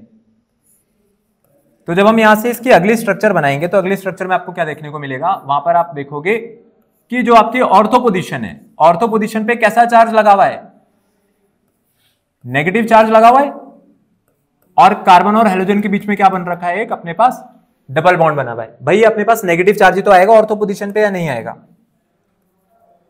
ये जो नेगेटिव चार्ज है यहाँ पे, आ रही है बात समझ में, नेगेटिव पोजीशन जो ऑर्थो पोजीशन उस पे कैसा चार्ज है अपने पास, यहाँ पर नेगेटिव चार्ज है। अब इलेक्ट्रोफाइल्स को कैसे सेंटर पसंद है, नेगेटिवली चार्ज सेंटर, तो इलेक्ट्रोफाइल के लिए तो सबसे फेवरेबल जगह ही अटैक करने के लिए। तो एक पोजीशन तो ये इंड्यूस हो गई। अब यहां पर कौन अटैक कर सकता है मेरे पास, इलेक्ट्रोफाइल। ठीक है, अब इसके बाद क्या होता है, अगर आप इसके बाद भी आगे बढ़ना चाहते हो तो नेगेटिव के बाद यहां पे कैसा चार्ज लाना है मेरे को कॉन्जुगेशन बनाए रखने के लिए, पॉजिटिव।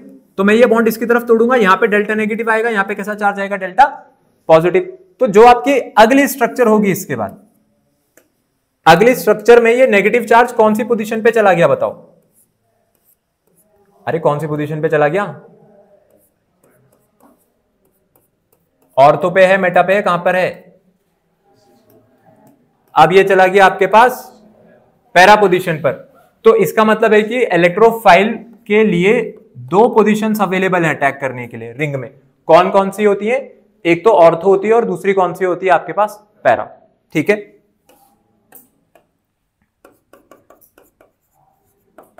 तो electrophilic substitution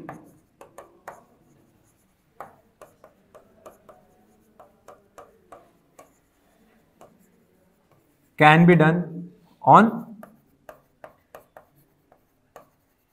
ortho and para positions, और ये किसके कारण हो रहा है, due to minus R effect. और ये माइनस आर इफेक्ट किसका है, आपके हेलोजन ग्रुप का। तो आपका जो हेलोजन ग्रुप है वो कौन सा इफेक्ट यहां पर इंड्यूस कर रहा है अपने पास, माइनस आर इफेक्ट। कौन कौन सी पोजीशन पे करा के दे रहा है आपको, ऑर्थो पर और पैरा पर। इसलिए ऑर्थो और पैरा पर इलेक्ट्रोफिलिक सब्स्टिट्यूशन आसानी से किया जा सकता है। ठीक है, इलेक्ट्रोफाइल्स को नेगेटिवली चार्ज सेंटर पसंद है, आपकी रिंग पे अच्छी खासी इलेक्ट्रॉन डेंसिटी है, पहला रीजन तो ये हो गया। ठीक है, ऑल्सो हम लोग ये भी लिखेंगे कि रिंग इज इलेक्ट्रॉन रिच, तो therefore electrophiles can easily approach the ring for substitution। मतलब यहां पर ना न्यूक्लियोफाइल वाला हिसाब नहीं होगा कि न्यूक्लियोफाइल आया और उसको भगा दिया। न्यूक्लियोफाइल जो होते हैं वो रिपेल हो जाते थे, क्योंकि इलेक्ट्रॉन डेंसिटी वहां पे अपने पास न्यूक्लियोफाइल्स को रिपेल करती है। ये उल्टा अट्रैक्ट करेगी, किसको अट्रैक्ट करेगी, आपके इलेक्ट्रोफाइल को। ठीक है, आई बात समझ में। न्यूक्लियोफिलिक सब्स्टिट्यूशन और इलेक्ट्रोफिलिक में इलेक्ट्रोफिलिक आसानी से हो जाएंगे। यहां पर आपको वो टेम्परेचर जो कंडीशंस है वो आपको देखने को नहीं मिलेंगी। नहीं, हेलोजन तो आपके पास नेगेटिवली चार्ज ग्रुप है ना, तो न्यूक्लियोफिलिक है। इलेक्ट्रोफाइल पे तो पॉजिटिव चार्ज होता है, तो अगर इलेक्ट्रोफाइल अटैक कर रहा है तो उसको एक ऐसी स्पीशी को हटाना पड़ेगा जिसपे पॉजिटिव चार्ज हो, और वो होती है आपकी हाइड्रोजन। जब कार्बन और हाइड्रोजन का बॉन्ड टूटेगा, तो आप मेरे को बताओ, कार्बन और हाइड्रोजन का बॉन्ड जब टूटता है तो उसमें हाइड्रोजन कैसे चार्ज के साथ जाएगी, और कार्बन पे कैसा चार्ज बनेगा यहां पर, नेगेटिव। तो H पॉजिटिव की रिप्लेसमेंट होगी E पॉजिटिव से, मतलब इलेक्ट्रोफिलिक ग्रुप से, तो इसलिए H पॉजिटिव यहां से रिलीज होता है। ठीक है, अब वहां पर हेलोजन का कोई काम नहीं है, इलेक्ट्रोफाइल्स हेलोजन को रिप्लेस नहीं कर सकते, क्योंकि हेलोजन्स नेगेटिव चार्ज बेयर करते हैं। Halogens are in the category of nucleophile. अब अगला आ जाते हैं यहां पर आपके पास रिएक्शंस पर, जो इलेक्ट्रोफिलिक रिएक्शंस है। देखो इसमें सबसे पहले आ रही है आपके पास हेलोजिनेशन। हेलोजिनेशन में जो आपकी क्लोरोबेंजीन थी, क्लोरोबेंजीन की रिएक्शन करा ले Cl2 के साथ। अब ये जो Cl2 है, ये आपके पास इसमें से एक क्लोरीन ऑर्थो पे लग सकती है और एक क्लोरीन पैरा पे लग सकती है। ठीक है, तो दो तरीके के प्रोडक्ट बनने पॉसिबल थे, एक था ऑर्थो प्रोडक्ट और एक है आपके पास पैरा प्रोडक्ट। ये भी आपके पास डाइक्लोरोबेंजीन है, ये भी डाइक्लोरो है, पर ये है 1,2 डाइक्लोरो और ये है 1,4 डाइक्लोरो, या आप कह दो ऑर्थो डाइक्लोरो, और ये कौन सी हो गई,